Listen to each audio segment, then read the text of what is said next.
नमस्कार, मैं डॉक्टर दिनेश। आज हम बात करेंगे ऑस्टियोपोरोसिस और इनके कारण होने वाले फ्रैक्चरों के बारे में। ध्यान से सुनिएगा क्योंकि हम सभी के घर पे बुजुर्ग हैं और हम उनमें ये फ्रैक्चर होने से रोक सकते हैं।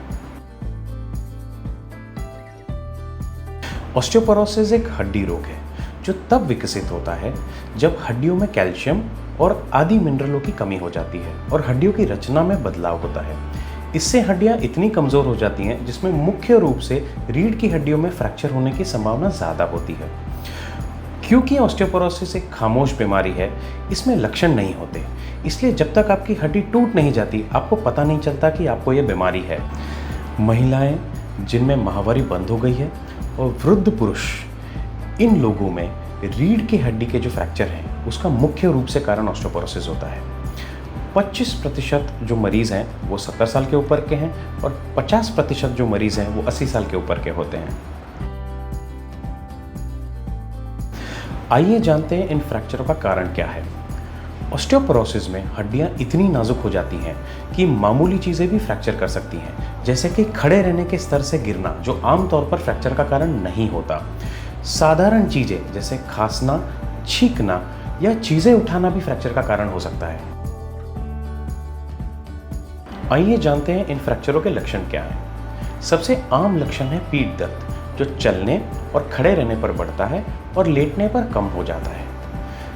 ताजे फ्रैक्चर का जो दर्द है वो फ्रैक्चर की जगह पर 3 से 4 सप्ताह तक रहता है।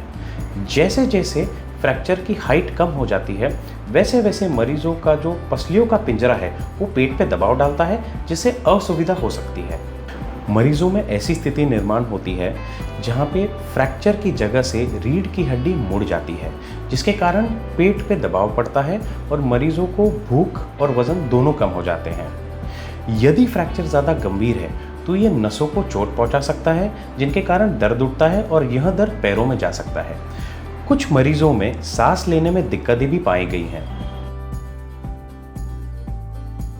यदि आपके डॉक्टर को वर्टेब्रा फ्रैक्चर का संदेह है तो वह इसके निदान की पुष्टि के लिए आपको एक्सरे करने की सलाह देंगे।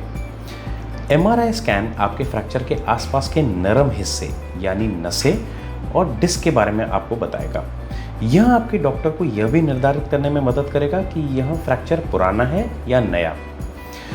डेक्सा स्कैन, जिसे ड्यूअल एक्सरे एनर्जी एब्जॉर्प्शोमेट्री कहा जाता है, ये आपको बताता है कि आपकी हड्डी में कहाँ कहाँ कैल्शियम की कमतरता है पूरे शरीर में।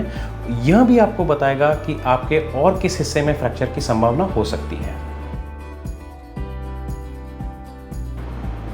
सौभाग्य से इस फ्रैक्चर से पीड़ित बहुत सारे लोग बिना किसी उपचार के 3 से 4 महीने में ठीक हो जाते हैं।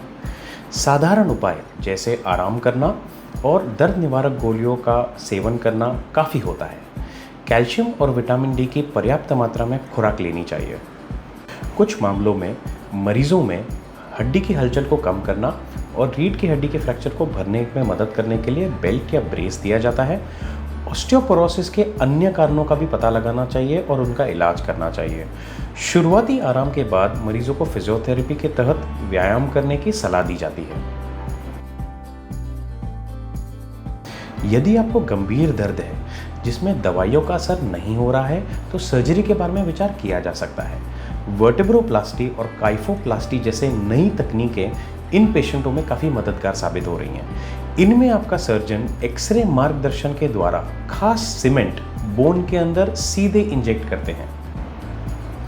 इस सर्जरी के बाद मरीजों को अपने सामान्य गतिविधियों में जल्द से जल्द लौटने के लिए प्रोत्साहित किया जाता है।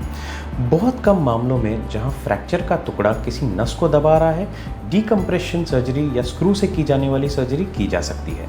यह सर्जरी भी दूरबीन से की जा सकती है। आइए जानते हैं इन फ्रैक्चरों से कैसे बचा जाए।